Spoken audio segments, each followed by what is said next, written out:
Good morning साथियों, Saraswati career point में आप सभी का स्वागत है। डेली करंट अफेयर्स हमारा डेली सीरीज। मुझे उम्मीद है कि आप लोगों की तैयारी बेहतर हो रही है, एक अच्छे लेवल की तैयारी कर रहे हैं। चलिए शुरू करते हैं आज का करंट अफेयर। उससे पहले चैनल को लाइक कीजिएगा और अपने दोस्तों को शेयर कीजिएगा। चलिए आज का प्रश्न ले। विश्व कुश्ती चैंपियनशिप 2021 में सिल्वर विजेता या सिल्वर पदक जीतने वाली पहली भारतीय महिला खिलाड़ी कौन बनी है? तो ये अंशु मलिक। भारत की महिला पहलवान अंशु मलिक ने नॉर्वे के ओस्लो में चल रही विश्व कुश्ती चैंपियनशिप में रजत यानी सिल्वर मेडल जीतकर इतिहास रच दिया है। वे ऐसा करने वाली पहली भारतीय महिला पहलवान बन गई हैं। इससे पहले भारतीय पहलवान सुशील कुमार ही इस प्रतिष्ठित टूर्नामेंट में गोल्ड जीतने में सफल रहे हैं। सुशील ने साल 2010 में भारत को इकलौता गोल्ड दिलाया था। विश्व अन्य संबंधित देखें तो ओस्लो ये नॉर्वे की राजधानी है और यहाँ पर ये इसका यानी विश्व कुश्ती चैंपियनशिप का आयोजन हो रहा है, 17वां संस्करण। अंशु मलिक भारत जो इनका संबंध है ये भारत से है और इनका खेल है कुश्ती। 2021 में किन दो वैज्ञानिकों को नोबेल शांति पुरस्कार से सम्मानित किया गया है? तो ये हैं मारिया रेसा और दिमित्री मुराटोव। नॉर्वेजियन नोबेल समिति ने मारिया रेसा और दिमित्री मुराटोव को अभिव्यक्ति की स्वतंत्रता की रक्षा के उनके प्रयास के लिए 2021 के नोबेल शांति पुरस्कार से सम्मानित किया है। मारिया रेसा अपने मूल देश फिलीपींस में सत्ता के दुरुपयोग, हिंसा के उपयोग और बढ़ते अधिनायकवाद को उजागर किया और उनके खिलाफ लोगों को जागरूक भी किया। दिमित्री मुराटोव भी एक पत्रकार हैं।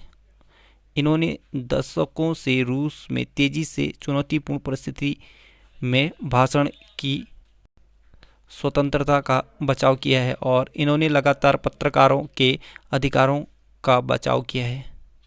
मारिया रेसा फिलीपींस, दिमित्री मुराटोव रूस के हैं। कौन सी संस्था शांति के क्षेत्र में नोबेल पुरस्कार प्रदान करती है? तो नॉर्वे की संसद स्टार्टिंग द्वारा चुनी गई 5 सदस्यीय समिति द्वारा दिया जाता है या चुना जाता है। भौतिक विज्ञान के क्षेत्र में नोबेल पुरस्कार 2021 शुकुरो मनावे अमेरिका के, क्लाउ हेसलमैन जर्मनी के और जॉर्जियो पारिसी इटली के इनको दिया गया है। और चिकित्सा के क्षेत्र में नोबेल पुरस्कार 2021 ये डेविड जूलियस अमेरिका के हैं, अर्देम पटापाउटियन ये लेबनान के हैं। रसायन विज्ञान के क्षेत्र में नोबेल पुरस्कार दिया गया है, बेंजामिन लिस्ट जर्मनी के हैं, डेविड मैकमिलन अमेरिका के हैं। और साहित्य के क्षेत्र में नोबेल पुरस्कार तंजानिया के ये उपन्यासकार हैं अब्दुल रज्जाक गुरनाह। विश्व डाक दिवस 2021 कब मनाया गया? तो ये 9 अक्टूबर को मनाया गया। विश्व डाक दिवस प्रत्येक वर्ष 9 अक्टूबर को विश्व स्तर पर मनाया जाता है। विश्व डाक दिवस मनाने का मुख्य उद्देश्य डाक सेवाओं और डाक विभाग के महत्व को बताना और लोगों को इसके प्रति जागरूक करना है। दैनिक जीवन में डाक क्षेत्र की भूमिका और देशों के सामाजिक और आर्थिक विकास में इसके योगदान के बारे में जागरूक पैदा करना है। राष्ट्रीय डाक दिवस 10 अक्टूबर को मनाया जाता है। 2021 का विश्व डाक दिवस का जो थीम था वो है इनोवेट टू रिकवर।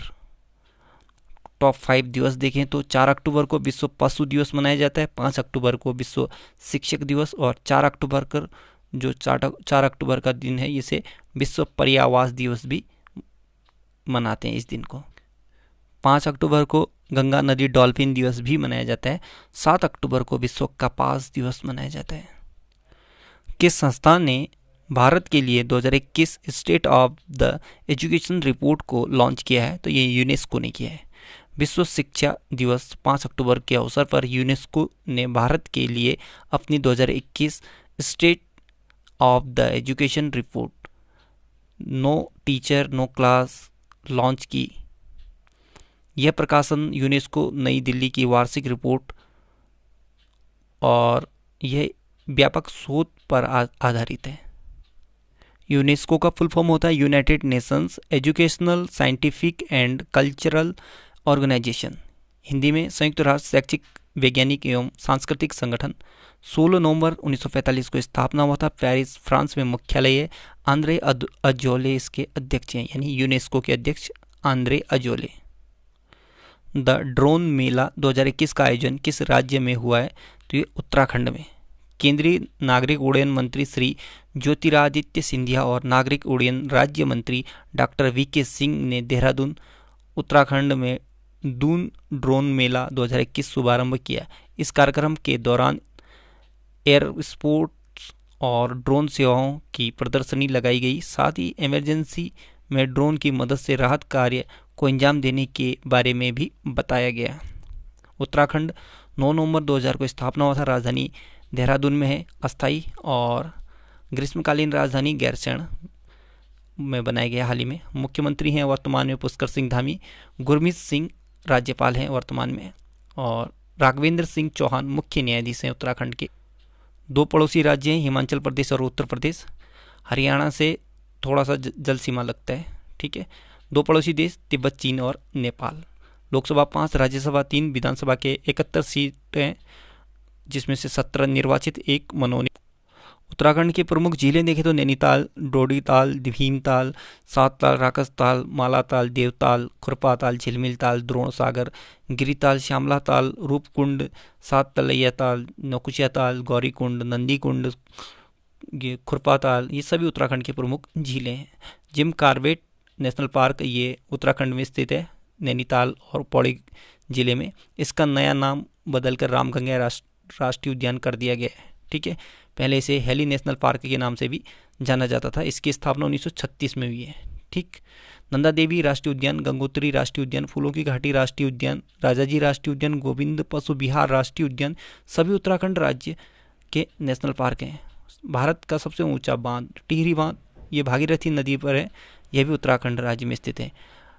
उत्तराखंड में स्थित गंगोत्री, यहाँ से गंगा नदी निकलती है, और यमुनोत्री से यमुना नदी निकलती है। ये दोनों उत्तरकाशी जिले में स्थित है। नंदा देवी पर्वत, यह उत्तराखंड की सबसे ऊंची पर्वत है।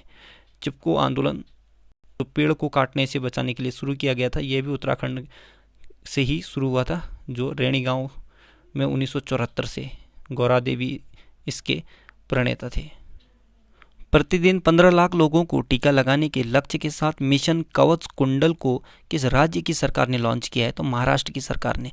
कोरोना निवारण टीका लगाने के लिए महाराष्ट्र सरकार मिशन कवच कुंडल अभियान शुरू करने जा रही है। राज्य सरकार ने प्रतिदिन 15 लाख लोगों को टीका लगाने के लक्ष्य के साथ मिशन कवच कुंडल नामक एक विशेष कोविड-19 टीकाकरण अभियान शुरू किया है। इस अभियान का आयोजन 8 अक्टूबर से 14 अक्टूबर 2021 तक किया गया है, और 15 अक्टूबर तक 100 करोड़ लोगों के कोविड-19 टीकाकरण के लक्ष्य की प्राप्ति के लिए मिशन कवच कुंडल चलाया गया है। महाराष्ट्र सरकार। फोर्ब्स इंडिया रिच लिस्ट 2021 में शीर्ष पर कौन रहे हैं? तो ये मुकेश अंबानी। दुनिया भर में अमीरों की जानकारी देने वाली मैगजीन फोर्ब्स के अनुसार साल 2021 में मुकेश अंबानी भारत के सबसे अमीर व्यक्ति हैं। इस सूची में भारत के 100 सबसे अमीर भारतीयों का स्थान है। अंबानी साल 2008 से लगातार 14वें साल अरबपतियों की लिस्ट में शामिल है। टॉप 3 नाम देखें तो मुकेश अंबानी, दूसरे में गौतम अडानी, तीसरे में शिव नाडर। सरकारी एयरलाइन एयर इंडिया को किसने लगभग 18,000 करोड़ रुपए में खरीदा है? तो ये टाटा सन्स ने। लंबे इंतजार के बाद एक बार फिर सरकारी एयरलाइन एयर इंडिया की कमान टाटा समूह के हाथों में सौंप दी गई है।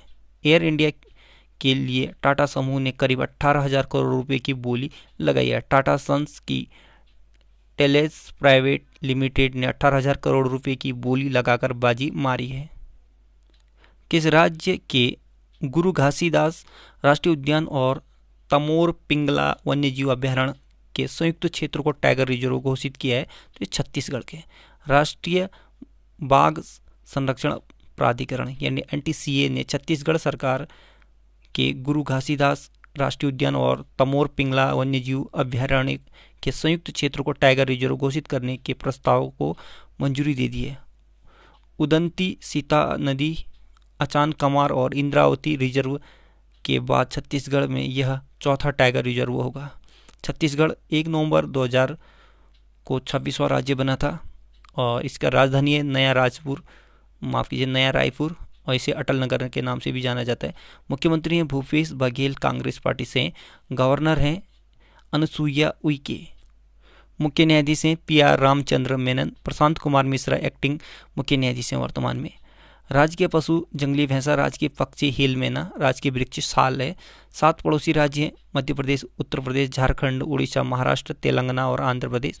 लोकसभा 11, राज्यसभा 5, विधानसभा के 90 सीटें। और छत्तीसगढ़ के हवाई अड्डे देखें तो अंबिकापुर हवाई अड्डा, ये अंबिकापुर में है। बिलासपुर हवाई अड्डा बिलासपुर में। स्वामी विवेकानंद हवाई अड्डा, ये रायपुर। छत्तीसगढ़ के लोक नृत्य देखें तो गैड़ी, चंदेनी, सुआ, राउत नाचा और अचान कमार और इंद्रावती, यह 2 मुख्य छत्तीसगढ़ के नेशनल पार्क हैं। कर्क रेखा भारत के छत्तीसगढ़ राज्य से होकर गुजरती है और कर्क रेखा भारत के 8 राज्य से होकर गुजरती है।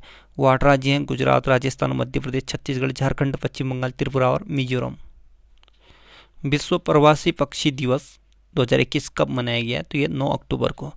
हर साल विश्व प्रवासी पक्षी दिवस आधिकारिक तौर पर साल में 2 बार मनाया जाता है। सबसे पहले यह मई के दूसरे शनिवार को और फिर अक्टूबर के दूसरे शनिवार को आयोजित किया जाता है। विश्व प्रवासी पक्षी दिवस मनाने का मुख्य उद्देश्य संकटग्रस्त प्रवासी पक्षियों और उनके आवासों के संरक्षण की आवश्यकता के बारे में जागरूकता फैलाने के लिए यह मनाया जाता है। 2021 का थीम है sing fly soar like a bird. Sing fly soar like a bird. चलिए कुछ स्टैटिक चीजें देखें तो कौन सा संगठन कलिंग पुरस्कार प्रदान करता है? तो यूनेस्को देता है कलिंग पुरस्कार विज्ञान के क्षेत्र में। कथकली ये कहाँ का प्रमुख शास्त्रीय नृत्य है? तो केरल का। कथक ये उत्तर प्रदेश का शास्त्रीय नृत्य है। दोनों में डिफरेंट बिल्कुल माइनर सा है, अच्छे से याद रखना। विजयनगर की राजधानी प्राचीन शहर हम्पी के खंडहर किस वर्तमान राज्य में स्थित है? तो कर्नाटक में। ठीक। तड़ित चालक का आविष्कार किसने? तो ये बेंजामिन फ्रैंकलिन। न्यूट्रॉन की खोज जेम्स चैडविक ने किया। लगभग 600 वर्ष तक परित्यक्त रहने के बाद सांची की खोज किस वर्ष की गई है? तो 1818 में। सांची किस राज्य में स्थित है? तो मध्य प्रदेश में।